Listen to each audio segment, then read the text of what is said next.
बिस्मिल्लाहिर्रहमानिर्रहीम। अस्सलामुअलैकुम। आप देख रहे हैं जेएन न्यूज और मैं हूं आपकी मेजबान सुमन ज़िया।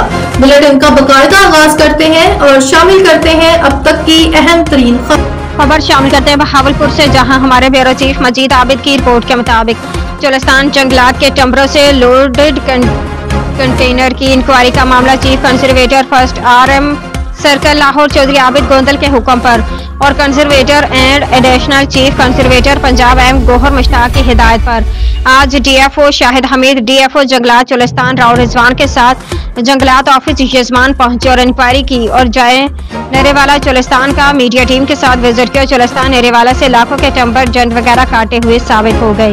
इंक्वायरी जारी है, मुलजमान और अमला के खिलाफ कार्रवाई होने के इम्कानात हैं, जबकि महकमा जंगलात Cholistan range officer Abbas Kahnu, block officer Shahid, first guard Azhar ने दफ्तर में बैठे ब्लॉक ऑफिसर अमीर सादिक ने पूरे चोलिस्तान से अब तक करोड़ों रुपए के दरख्त फरोख्त कर दिए और दफ्तर में छुपी मस्जिद काली भेड़ों का इंकशाफ होने का इम्कान।